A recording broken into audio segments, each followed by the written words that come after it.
뉴스 신세계 월수에 보는 분이죠. MBC 현영준 기자 만나봅니다. 어서 오세요. 안녕하십니까. 자, 오늘 최고의 관심사는요. 네. 특검이 한덕수 전 총리에게 징역 15년 구형했습니다. 그렇습니다. 예. 그 내란 특검 조은석 특검팀이죠. 한덕수 전 총리에게 내란 우두머리 방조, 내란 주요 임무 종사와 위증 혐의까지. 그래서 오늘 결심 공판에서 징역 15년을 구형했습니다. 특검팀은 이제 한 전 총리에 대해서 피고인은 국무총리로 대통령 제1보좌기관이자 행정부 2인자며 국무회의 부의장으로서 이 대통령이 잘못된 권한 행사를 할 때 견제하고 통제해야 할 의무가 있다. 이렇게 지적했습니다. 그럼에도 불구하고 비상계엄 선포 당일인 12월 3일 국민 전체 봉사자로서 국무총리 의무를 저버리고 윤 전 대통령의 위헌 위법한 비상계엄 선포 업무를 보좌했다. 이렇게 구형 이유를 설명했습니다. 자, 그러면요. 이 지금 박은정 의원 연결돼 있는데요. 이 구형에 대해서 좀 전문가시니까 한번 여쭤보고 다시 현 기자 얘기 나누겠습니다. 네. 자, 박은정 조국 혁신당 의원 나와 계십니까? 예, 안녕하세요. 예, 안녕하십니까. 오늘 그 한덕수 씨에게 징역 15년 구형했는데요. 이 구형량이 적절합니까? 어떻습니까, 보시기에? 아닙니다. 한덕수 전 총리에 대해서는 우선 내란식의 방조, 허위공문서 작성 행사, 위증 등으로 기소가 됐고 그 후에 내란의 중요임무 종사가 추가가 됐습니다. 예. 그런데 이 내란과 관련한 그 법정형이 매우 중대하고 내란 수괴 같은 경우에 사형 무기가 있고 그 주요임무 종사 같은 경우에도 유기징역형으로 할 경우에도 5년 이상이고 이게 30년 이하이거든요. 예. 그런데 이 15년 구형은 경합범 가중을 한다고 했을 때 또 비추어서 더더욱이 매우 좀 낮은 구형은 아닌가, 좀 법 감정에 맞지 않는다 이런 생각은 들었습니다. 예, 구형의 이유를 보면요. 근데 되게 강하게 얘기했단 말입니다. 뭐 내란 범행에 가담했다고 딱 규정을 하고요. 그런데도 이렇게 구형량이 좀 박 의원님 보시기에 낮은 이유, 배경은 뭐라고 추정하십니까? 우선은 이제 특검이 이 사건을 기소할 때 내란 수괴 방조로 기소를 했습니다. 예. 그 방조는 법적으로 법률상 감경을 하도록 되어 있습니다. 의무적으로. 예. 그러니까 이 사건에 이제 내란 수괴 혹은 내란 주요 임무 종사로 최고형을 구형을 한다고 하더라도 그렇다 하더라도 법률상 감경을 하게 되는 경우에는 2분의 1을 감경하도록 되어 있고, 그러니까 감경을 좀 기준으로 해서 구형을 준비했다고 생각을 합니다. 그럼에도 불구하고 그 유기징역형인 경우에 그 경합범 가중을 하는 경우에는 이게 50년을 기준으로 할 수 있기 때문에 저는 한 유기징역형을 구형한다면 한 25년 정도는 구형을 했어야 한다. 그래야 이게 이 사람이 2인자였고 이 내란에 그러면 이 한덕수 전 총리의 그 선고형이 추후에 기준이 될 수가 있습니다. 그런데 15년 구형이 좀 저는 낮다고 생각을 합니다. 중요 임무 종사에선 빠진 겁니까? 혐의에는? 그렇지 않습니다. 내란 수괴 방조가 내란 주요 임무 종사로 추가가 됐고요. 그렇다면 이 두 개를 모두 다 재판부에서 판단을 할 것입니다. 그러면은 지금 향후에 재판부가요, 구형량보다 더 어떤 선고를 할 가능성도 있습니까? 저희가 이제 검찰에서 통상적으로 구형을 하면 구형의 2분의 1이나 3분의 1 정도를 선고를 합니다.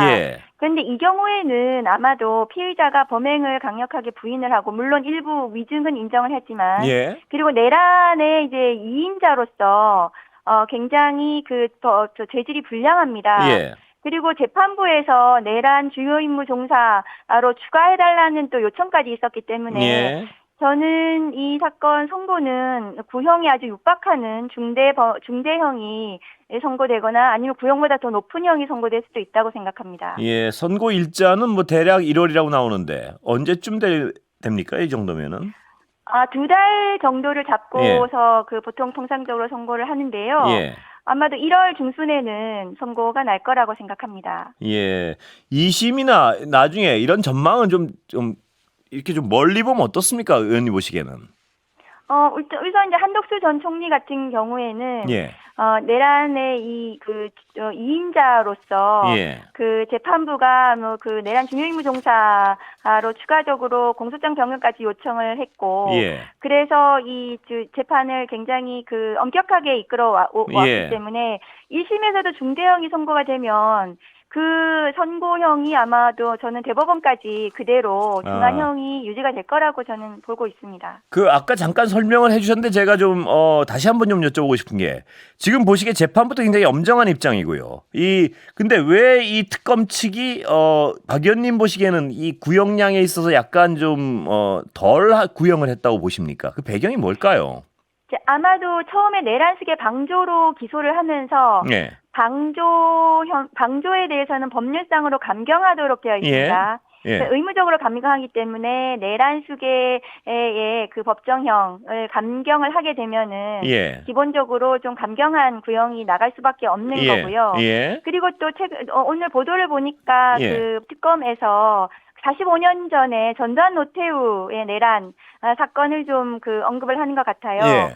그 사건에서 노태우에 대해서 아마 15년이 선고가 된 것으로 그렇게 나오고 그러면 아마 노태우 정도에 준해서 15년 선고를 좀 그 구형한 것이 아닌가. 저는 그렇게 생각하는데 어쨌든 전반적으로 그 내란 주요 임무 종사라든가 내란 수계 방조 혐의에 비추어서 중대한 좀 형이 조금 더 높은 구형이 되었어야 되지 않나. 그런 부분은 좀 아쉽습니다. 아쉬움이 있군요. 자, 다른 얘기 좀 여쭤보고 끝내겠습니다. 오늘 이재명 대통령이요. 이화영 전 지사 재판에서 집단 퇴정한 검사들 감찰하고 수사를 지시했습니다. 이건 어떤 사건인가요? 좀 설명 좀 해주시죠. 예. 대통령은 검사들에 대한 인사권과 징계권을 가지고 있습니다. 예. 그리고 이 이화영 전 지사 이 사건에 대해서 검사들이 집단적으로 퇴정한 것은 최근에 벌어지고 있는 사법부 그 내란 재판 법정에서 그 변호사들이 보여주고 있는 부적절한 행태, 사법부에 대한 존중이 없는 이런 태도와 연장선상에서 아마 대통령께서는 중대하게 보고 계시는 것 같습니다. 그래서 그 집단 퇴정에 대해서 감찰 지시를 하신 것은 굉장히 정당하고 적절했다 그 생각을 합니다.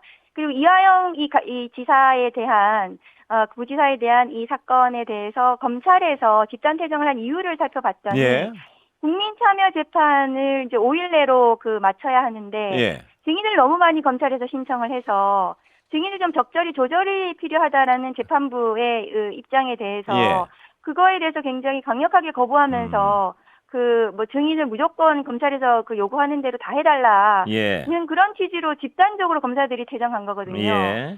이것은 검사징계법 2조 3호에 따른 검사의 체면이나 위신을 손상한 행위, 그리고 국가공무원법상 공소유지를 제대로 해야 되는 성실 의무에 위반한 저는 중징계 사안이라고 생각을 합니다. 예. 박 의원님 감사합니다. 오늘 말씀 여기까지 듣겠습니다. 네, 감사합니다. 지금까지 박은정 조국혁신당 의원이었습니다. 자, 이 얘기 좀 잠깐 더 할까요? 네. 예. 이게 그러니까 이화영 전 지사 재판 이 재판 자체가 이슈가 뭔가요 지금? 이게 사실은 이화영 전 경기도 평화부지사한테 검찰 연어 술파티 위증 혐의가 추가되면서 이제 벌어진 일입니다. 그래서 이제 어제 수원지법에서 이 재판이 있었는데요. 이 재판부가 다음 달에 일반 배심원들이 판결하는 국민참여재판으로 진행하겠다 이런 방침을 밝혔습니다. 그런데 이제 이 과정에서 검찰들이 연어 술 파티 했던 그런 의혹 사실이 없다. 이거를 증명하기 위해서 이제 검찰 측에서 이렇게 했습니다.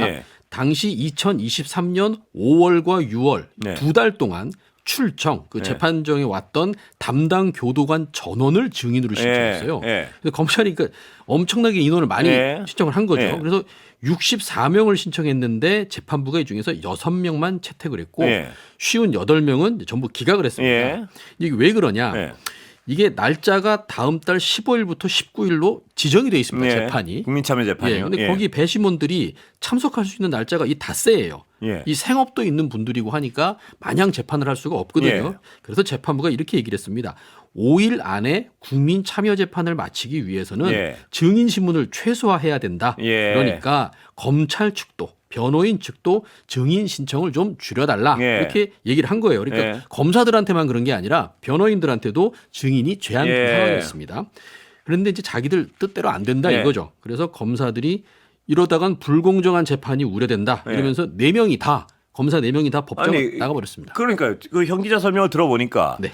그 술파티 의혹, 진술 조작을 위한 네네. 술파티 의혹을 받고 있지 않습니까? 그렇죠. 그러면 그게 검찰에 굉장히 어떤 불리한 내용인데 자기들한테. 그 불리한 내용인데 자기들 마음대로 증인을 신청해놓고 그게 재판부에 받아들여지지 않는다고 네. 집단 퇴정을 한 거 아닙니까? 이건 명백히 허용돼서는 안 될 행위 같은데요. 그것도 예. 그렇고 예. 저 앵커께서 만약에 예. 판사라고 쳐도 예. 5월, 6월 2달 동안 출정 담당했던 교도관을 전원을 증인으로 그러니까요. 이거는 재판부한테 약간 뭐라 그래야 되나 항의하는 항의도 그렇고요. 네네. 실체적 진실을 알기 위한 것보다는 재판 자체를 방해하려는 행위 같은 느낌이 든단 말이에요. 그래놓고 그게 받아들여지지 않으니까 자신들에게 어떤 불리한 상황에 대한 재판인데 아예 우리 재판 못하겠다 이러고 항의하는 거 아닙니까? 그렇습니다. 이거는 정말 수사와 감찰이 필수적인 것 같은데요. 예.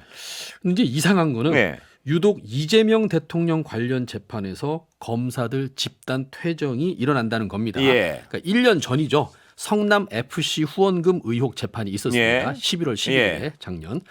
이 재판에서도 어떤 일이 있었느냐. 성남지청 검사가 아닌 예. 타청 소속. 기억납니다. 기억나시죠? 예. 부산지검 소속인 검사가 하루짜리 직무대리 발령을 받아서 재판에 참석을 했습니다. 예. 이게 뭐 관행이 좀 있었나 예. 봅니다. 그랬더니 수원지법 성남지원의 허용구 부장판사가 이거 검찰청법 제5조 위반이다. 예. 그러면서 그 검사를 퇴정하라고 명령을 했습니다. 예. 이걸 놓고 내가 왜 나가야 되느냐 뭐 이게 내가 수사를 해왔던 거기 때문에 내가 제일 잘 알아서 이거를 국민들의 기본권을 위해서는 내가 이거 재판에 참여를 해야 된다 이러고 실랑이가 벌어지다가 예. 결국에는 출석한 검사들이 전부 사건 공소 사실 입증을 포기하라는 거냐 재판부 기피 신청하겠다 이러면서 집단 퇴정을 했습니다. 이때 이 사건을 놓고 이제 사상 초유의 검사들 집단 퇴정이다 이렇게 보도가 됐었는데요. 이번에 또 이화영 경기부지사 사건에서 집단 퇴정을 했습니다. 그러니까 유독 이재명 대통령 관련 사건에서 검사들이 감정적으로 돌변하는 게 아닌가 이런 우려도 좀 나오고 있습니다. 그리고 성남 FC만 해도 제가 이 앵커를 맡으면서요. 그 들은 바에 의하면 상당히 무리한 수사라는 주장이 많지 않습니까? 그러니까 이 검찰 입장에서 굉장히 무리한 수사거나 검찰 수사관에 이상한 어떤 점이 지적되면 퇴정을 한다. 뭐 이렇게도 해석 가능할 것 같습니다. 보면. 네, 좀 자기들한테 불리한 경우에 글쎄요. 네, 네. 재판부에게 항의하는 표시로 나가버리는 거죠. 재판 자체를 망쳐버리는 어떤 행위 같은 느낌. 그러니까 힘겨루기라고 보고 있습니다. 예. 재판부에. 자 그리고 아까 그 한덕수 전 총리 네네. 최후 진술을 했습니까? 15년 네, 구형에 대해서. 최후 진술을 했습니다. 자, 한덕수 총리 최후 진술을 미리 준비한 최후 진술을 이제 검찰 구형 직후에 읽어 내려갔는데 뭐 주요 내용만 살펴보면요. 이렇습니다. 저는 1970년 경제 관료로 입직해 한평생 공직의 길을 걸었다. 그러면서 이것이 제 인생 긍지와 보람이다. 그런데 그 길 끝에 비상계엄 선포 사태를 만나리라고는 꿈에도 예상하지 못했다. 이렇게 말합니다. 그날 밤 대통령이 비상계엄을 하겠다고 한 순간 저는 말할 수 없는 충격을 받아 땅이 무너지는 것처럼 느껴졌다. 그 순간의 기억은 맥락도 없고 분명치 않다. 또 막을 도리가 없다고 생각해서 국무위원들을 모셔 다 함께 대통령 결정을 돌리려 했으나 역부족이었다. 이렇게 호소를 했습니다. 그러면서 저는 그 괴로움을 죽는 날까지 지고 가야 하는 사람이다. 그동안 저를 믿어주신 국민들께 얼굴을 들기 어렵고 황망한 심정이다. 이렇게 말도 했습니다. 그렇지만 또 자기 그 혐의를 계속 부정했는데요. 비록 비상계엄을 막지 못했지만 찬성하거나 도우려한 일은 결단코 없다. 그것이 오늘 역사적인 법정에서 제가 드릴 가장 정직한 말이다. 이러면서 거듭 부정했습니다. 이런 생각을 했던 분이 이제 지난 대선에 그 새벽 기습 후보 교체까지 하면서 국민의힘 대통령 후보로 나서겠다고 했던 건가 뭐 이런 거에 대한 지적들도 지금 나오고 있습니다. 앞뒤가 맞지 않는다 이러면서. 이를 이해할 수 없죠. 예. 자, 오늘 그래서 아까 그 집단 퇴정, 감찰과 수사지 잠깐 얘기했지만 어떻게 되는 겁니까? 이게? 이제 그거는 이제 대통령이 사실은 그 작년 11월에는 대통령이 아니었지 않습니까? 그때는 검사들이 집단 퇴정해도 뭐 본인이 조치를 취할 수 없었지만 이제 이번엔 다르죠. 그런 검사들의 불법한 집단 행위, 특히 재판정에서 그런 행위를 했다는 거는 이제 강하게 처벌을 해야 된다 해서 감찰 지시를 세게 내린 거고요. 또 우리 김용현 변호인들 계속 지금 논란이 되고 있지 않습니까? 여기에 대해서도 이제 오늘 이재명 대통령이 이거는 그 사법 질서를 어지럽히는 행위다. 그렇습니다. 이렇게 또 강력하게 예. 또 지시를 했습니다. 지적을 했습니다. 예.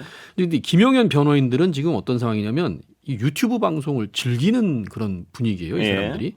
뭐 자기 유튜브 방송에 대한 관심도가 높아져서 언론들도 많이 보고 있다 이러면서 오늘은 이런 말을 했습니다. 격식을 좀 높이겠다. 예. 이 호칭도 직함도 이제 붙이겠다 이러면서 그동안 진관이 이렇게 재판장 이름을 막 부르지 않았습니까? 예. 여기에 대해서 이제는 이진관 판사 그리고 또 천대엽 처장 이렇게 예. 하겠다 이러면서 그러나 우리들의 위트와 그 필요시 적절한 조롱은 계속 가져가겠다 이런 얘기도 했습니다. 그러니까 여전히 기고만장해 있군요. 예. 재판관한테 막말하고 조롱하는 거를 예. 자기들이 이제 위트라고 표현하는군요. 예. 그러면서 또 이제 유튜브 시청자들이 예. 이제 댓글 단거 뭐 보내준 문자 이런 걸 읽는데요. 예. 뭐 자유 대한민국의 인민 판사가 웬 말이냐? 예. 이진관 개판사는 부끄러운 줄 알아라. 이런 댓글을 읽으면서 막 껄껄거리고 웃고 이렇습니다. 예. 그래서 이게 이런 식으로 하는 거는 뭐 제가 매번 질문 드리는 거지만요. 이게 피고인을 위해서 결코 도움이 안 될 것 같은데 이게 다른 어떤 정치를 하는 거라는 의심을 피할 수가 없습니다. 이게 예. 지금 그 의뢰인 본인들이 예. 김용현 변호사보다 좀 더 중요한 거죠. 예. 어떻게 보면 김용현 전 장관의 변호를 거의 지금 놓은 게 아닌가 손을 뭐 이런 이래가지고 무슨 피고인한테 도움이 되겠습니까? 이 재판부를 우롱하고 조롱하고 자기들 그 유튜브 나가서 유튜브 수익을 창출하고요. 네, 심지어 법원 행정처가 이 예. 사람들을 지금 이 변호사 2명을 고발해 놓은 상태고요. 예. 그러니까 대한변호사협회도 징계 신청 조사에 착수한 상황입니다. 예. 자, 그리고 김건희 씨 얘기 다시 좀 가보면요. 네. 김건희 씨가 김혜경, 김정숙 여사에 대한 수사 왜 더디냐 이러면서 네. 수사에 직접 개입했다는 의혹도 나온 것 같습니다. 맞습니다. 예. 내란 특검이 이제 최근 확보한 박성재 전 법무장관 휴대폰에서 작년 5월쯤에 김건희 씨하고 주고받은 문자 메시지를 예. 확보를 했습니다. 근데 텔레그램에 이런 내용이 있습니다. 내 수사는 어떻게 되고 있느냐 예. 이렇게 묻는 건데요. 자기 그 디올백 수수 의혹에 대한 검찰 수사가 예. 지금 어떻게 되고 있냐 이런 걸 묻는 겁니다. 예. 그러면서 왜 김혜경, 김정숙 여사 관련 수사는 진행이 잘 안 되고 있냐라고 따졌다는 겁니다. 예. 그러니까 이재명 당시 민주당 대표 부인인 김혜경 여사, 예. 문재인 전 대통령 부인인 김정숙 여사를 겨냥한 예. 수사에 속도를 내라 예. 이런 우회적인 압박을 한 거죠. 이렇게 예. 보고 있습니다. 그리고 또 특검은 이 문자를 주고받은 뒤에 그러니까 다시 말하면 이제 김건희 씨가 박성재 법무부 장관에게 압력을 행사한 후에 예. 김건희 의혹 수사를 담당하던 검찰 수사팀의 지휘라인 예. 여기가 물갈이 됐을 가능성을 의심하고 있습니다. 예. 왜냐하면 이제 이 텔레그램 메시지를 주고받은 다음에 예. 디올백 수사 사건 검찰 지휘 라인이 확 바뀌었기 그렇습니다. 때문에. 예.